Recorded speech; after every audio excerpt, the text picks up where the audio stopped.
మెరుపు కలలు మెరుపు కలలు.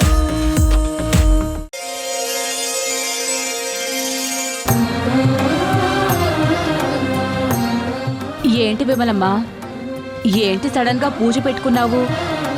దైవ నిర్ణయం మన చేతుల్లో ఏముంది? ఈ రోజు నుంచి నా మేనకోడలు 3 రోజుల పాటు సంకల్ప నోములు చేసుకుంటుంది. మీరు 3 రోజులు అందుబాటులో ఉండండి. అలాగే విమలమ్మా. జై జగన్మాత.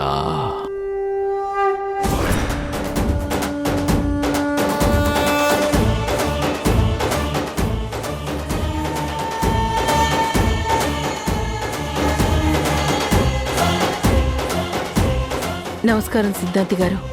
ఈ అమ్మాయి నా చిన్న మేనకోడలు. నమస్కారం స్వామీజీ.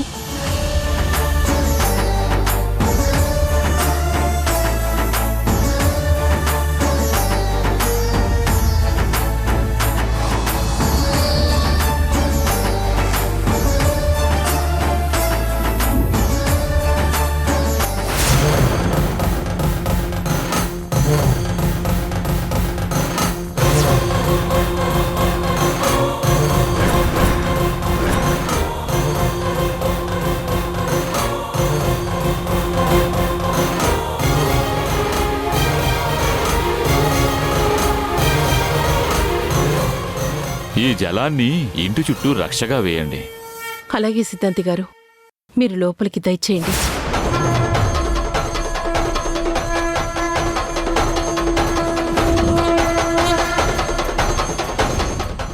అమ్మా సంగీత, ఈ నీళ్లు తీసుకెళ్ళి అన్ని చోట్ల చల్లమ్మా. అలాగే అత్తయ్య.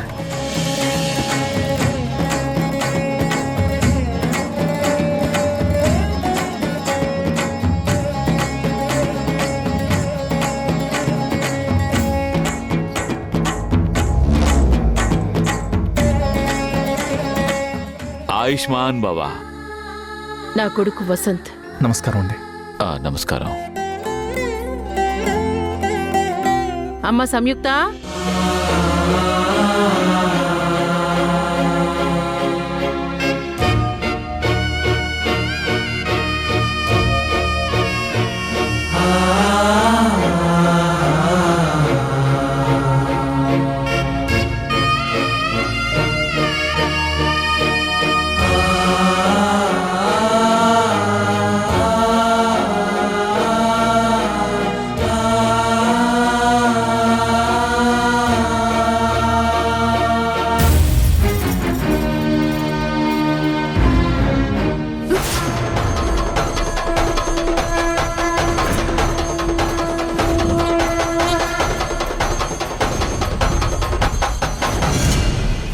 సౌందర్య,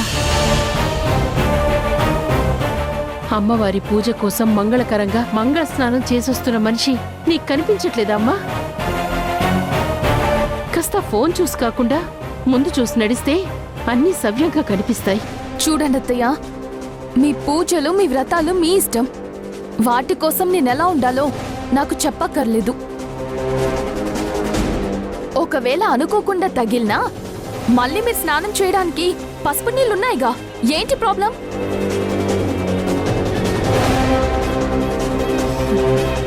వీళ్ళకి మనుషులకి ఇవ్వడానికి డబ్బులుండవు, కానీ ఇలాంటి దేవుడి పూజలు చేయడానికి మాత్రం డబ్బులు ఎక్కడి నుంచి వస్తాయో అర్థం కాదు.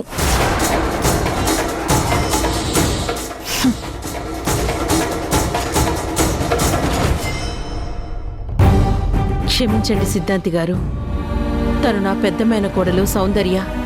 తనకిలాంటివన్నీ నమ్మకం లేదు. సమయం వచ్చినప్పుడు అన్నీ నమ్ముతారు. సంకల్ప దీక్ష తీసుకునేది నా రెండో మేనకోడలు సంయుక్త. వెళ్ళమ్మా. నమస్కారం సిద్ధాంతి గారు. నమస్కారం. ఆశీర్వదించండి. శీఘ్రమేవ మనోవాంఛ ఫలసిద్ధిరస్తు.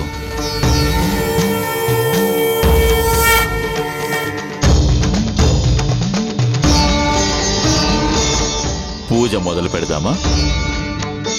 అలాగే సిద్ధాంతి గారు. ఈ ఇంట్లో మనిషి అంత లేకుండా పోయింది. ఎప్పుడు చూసినా ఏదో ఒక పూజ, ఇంటి నిండా మనుషులు, అనవసరమైన పూజలు. ఏంటమ్మా పొద్దు పొద్దున ఇరిటేట్ అవుతున్నా? ఏమైంది? ఏంటి మామిది? ఇంట్లోకి ఎవరెవరో వస్తున్నారు. ప్రైవసీ లేకుండా పోయింది. ఆ వచ్చిన వాళ్ళు నేనేదో తప్పు చేసిన దానిలా ఇలా అని గుడ్లు అప్పగించి చూస్తున్నారు. ఏమైంది? ఎవరొచ్చారు? ఆ సంయుక్త అత్తయ్య ఇద్దరు కలిసి ఏదో పూజ జరిపిస్తున్నారు. అది కూడా మనం బాగుండాలని. అందుకోసం ఊర్లో ఉన్న వాళ్ళందర్నీ పిలిచారు. పూజలా? ఎస్ మమ్మా, అది కూడా మనం బాగుండాలని. మనం బాగుండాలి అంటే చేయాల్సింది పూజలు వ్రతాలు కాదు, డబ్బులు. డబ్బులుంటే అన్నీ బాగుంటాయి. బాగుంటే దేవుడికి దండం పెట్టుకుంటే చాలు. కానీ బాగుండడానికి దేవుణ్ణి వేడుకోవడం ఏంటో నాన్సెన్స్ ఇదంతా. ఆయన మంత్రాలకి చింతకాయలు రాల్తాయా? ఒక కర్ర తీసుకుని కొడితే రాల్తాయి. అలాగే డబ్బులు సంపాదించాలంటే కష్టపడాలి.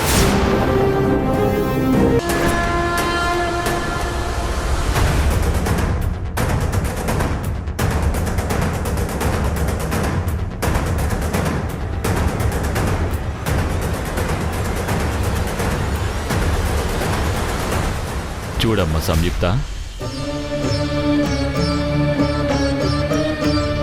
ఇది చాలా ప్రత్యేకమైన వ్రతం.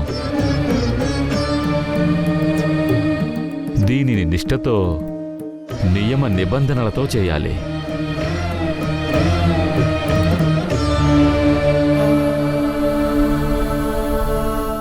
ముఖ్యంగా చాలా ఏకాగ్రతతో చేయాలి. ఏమాత్రం ఏమరపాటు పొరపాటు చేయకూడదు. అలాగే స్వామి. నేను చెప్పేది ఏంటంటే, ఈ వ్రత నియమాలు చెబుతాను, జాగ్రత్తగా విను. మొదటిగా అమ్మవారి సమక్షంలో సంకల్పం చేసుకొని వ్రతం ప్రారంభించాలి.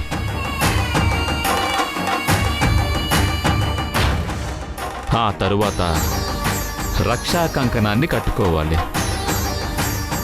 ఒక్కసారి రక్షా కంకణం కట్టుకున్న తర్వాత ఈ ఇంటి నుండి కాలు బయట పెట్టకూడదు.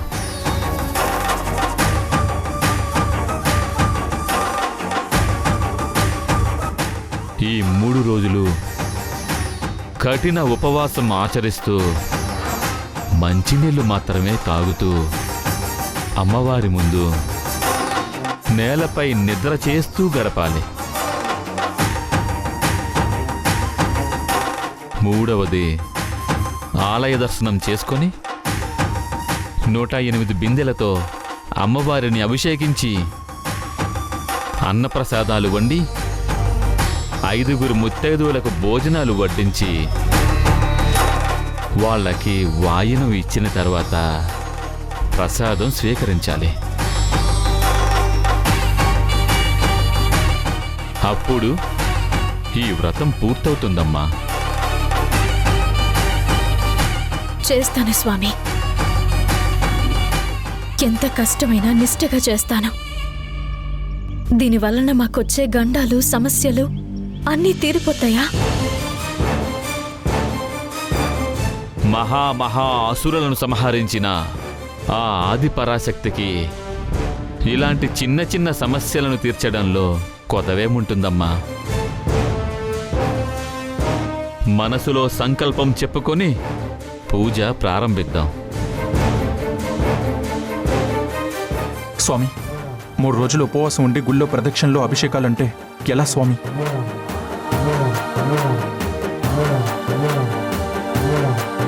తను తట్టుకోగలదా? ఇంత రిస్క్ తీసుకొని ఈ వ్రతం చేయడం అవసరమా?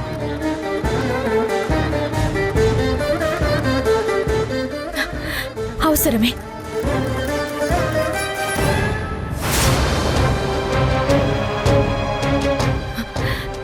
ఏం పర్లేదు, నేను చేస్తాను. ఇప్పుడు మొదలు పెట్టినప్పుడు బానే ఉంటుంది, కానీ ఒక్కో గంట గడిచే కొద్దీ నీరసంతో బాడీ సహకరించదు.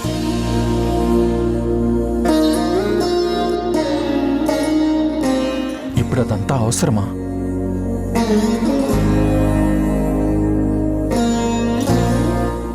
అవసరం ఏంటనేది మనిషిని బట్టి మారుతూ ఉంటుంది. ఈ విషయంలో నేను ఒక నిర్ణయం తీసుకున్నాను. దానికెవ్వరూ అడ్డు చెప్పకండి.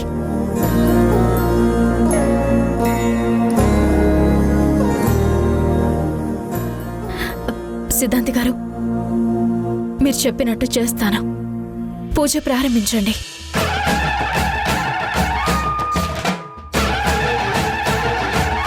కోరి కోరి పులి నోట్లో తల పెడతానంటే ఎవరు మాత్రం ఏం చేస్తారు? మీ ఇష్టం వచ్చినట్టు కానివ్వండి.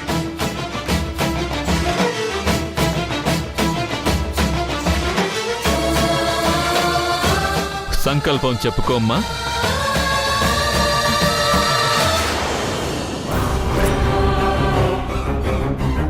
అమ్మ తల్లి జగన్మాత, అమ్మకి ఒక దుష్ట శక్తి వల్ల ప్రాణగండ ఉందని తెలిసి నేను చాలా భయపడిపోతున్నాను. అమ్మని ఎలాగైనా ఆ దుష్ట శక్తి నుండి కాపాడి మా అందరిలో ఉన్న భయాన్ని తొలగించి కాపాడు తల్లి.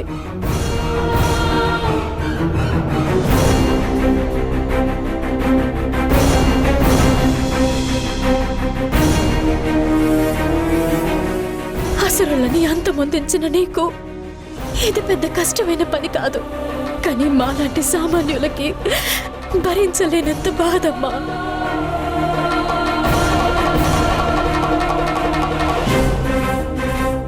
మా అమ్మ భానుమతి దేవిని ప్రాణగండం నుంచి తొలగించాలని ఈ సంకల్పం చెప్పుకుంటూ ఈ కఠినమైన వ్రతాన్ని చేస్తున్నాను. ఇకంతా నీ చేతుల్లోనే ఉంది తల్లి, నువ్వే కాపాడాలి.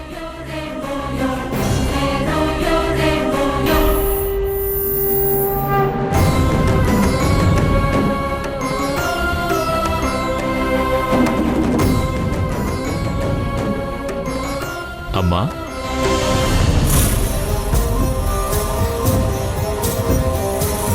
ఈ రక్షా కంకణం చేతికున్నంత వరకు ఈ ఇల్లు దాటకూడదమ్మా. గుర్తుపెట్టుకో. ఈ రక్ష నీతో పాటు మీ అమ్మగారికి కూడా కట్టాలి.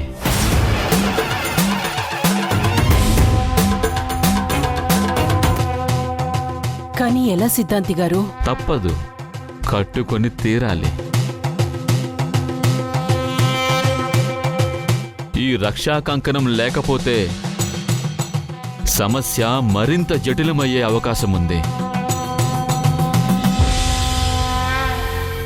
కానీ భానుమతి ఒప్పుకుంటుందో లేదో?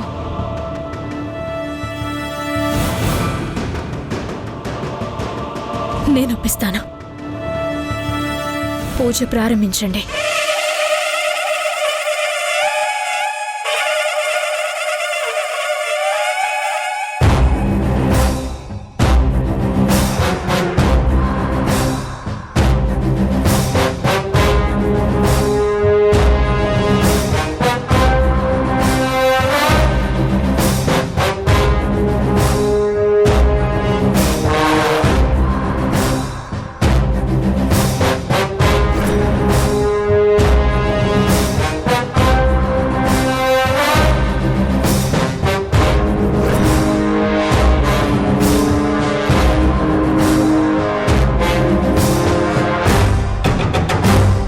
పద, మనం బయటికెళ్ళొద్దాం.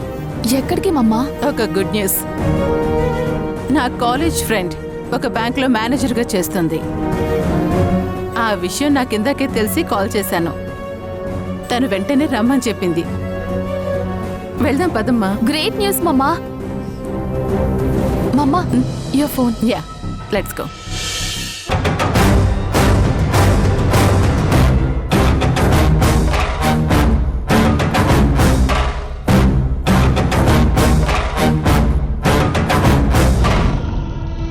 బాను, ఒక్క నిమిషం.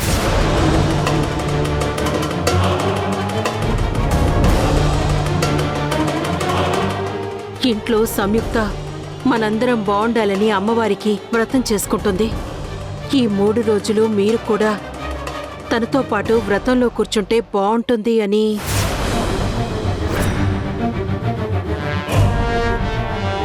ఎవరికి బాగుంటుంది?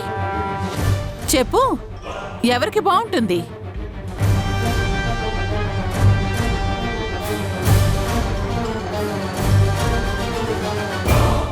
అయినా ఇప్పుడు ఈ పూజలు వ్రతాలు ఇంత హడావుడిగా చేయించాల్సిన అవసరం ఏముంది? ఎవరికి ఏ గండ ఉందని ఇదంతా చేస్తున్నారు?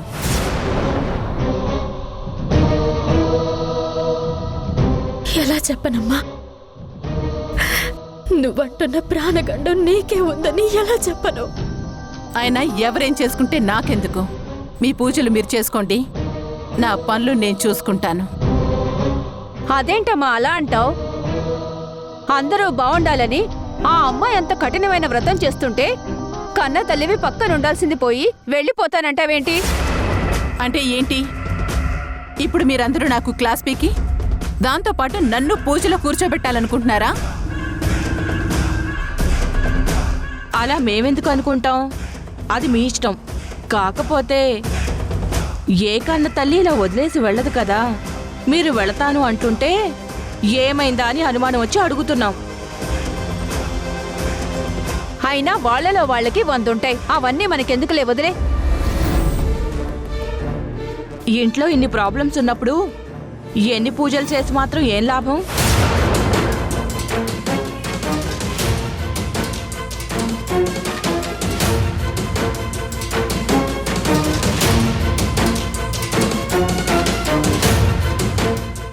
అమ్మా అమ్మా, మీరు పూజలో కూర్చోకపోయినా పర్వాలేదు, కానీ కన్న కూతురు కదా, వ్రతం చేస్తుంది. కనీసం కంకణం కట్టుకొని ఇంట్లో ఉండండి.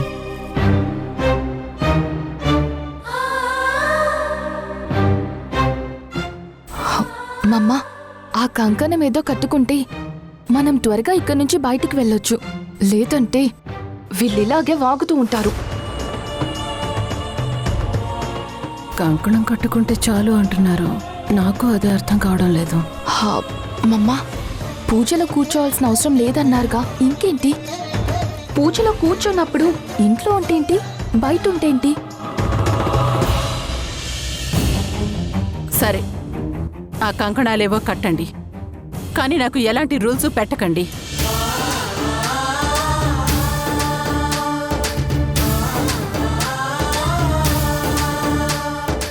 మీరు కంకణం కట్టుకున్నంత మాత్రాన పూజలో కూర్చో అక్కర్లేదమ్మా. అయితే కట్టండి.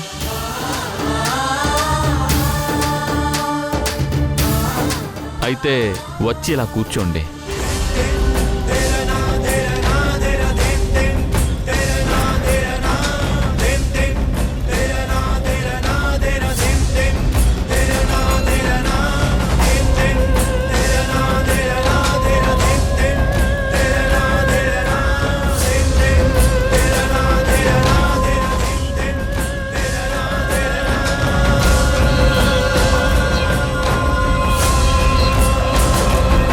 అమ్మా, నీ చేత్తో అమ్మకి కంకణం కట్టు.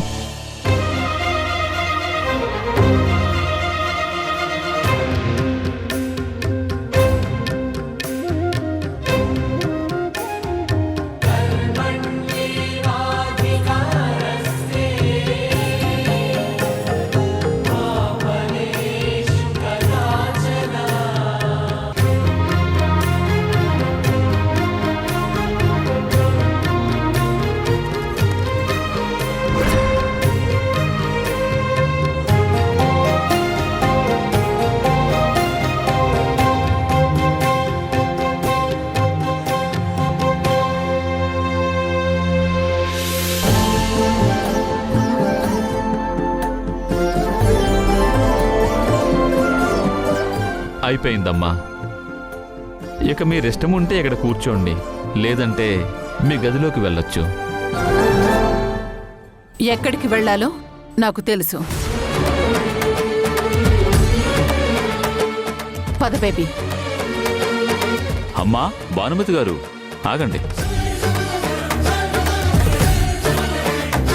మళ్ళీ ఏంటి? రక్షా కంకణం కట్టుకున్న వాళ్ళు ఇల్లు దాటకూడదని చెప్పాను కదమ్మా.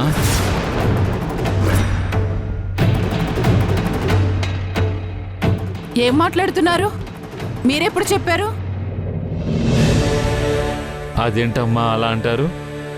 ఇంట్లో ఉండాలి అని చెప్పాను, గదిలోకి వెళ్ళాలి అని చెప్పాను, మీరు వినలేదా?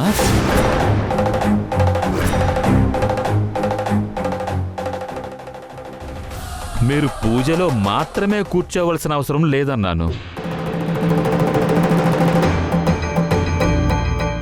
అవును బాను, సిద్ధాంతి గారు అలాగే చెప్పారు. ఏంటి అందరూ కలిసి తమాషాలు చేస్తున్నారా? ఇదంతా కావాలని ప్లాన్ ప్రకారం చేస్తున్నట్టుంది. ఏవీ తెలియని అమాయకురాల్లా మూగముద్దులా కూర్చొనుండి ఏవీ మాట్లాడకుండా వీళ్ళందరితో నాటకాలు ఆడిస్తున్నావా? దీనంతటికీ కారణం నువ్వే కదా? లేదు,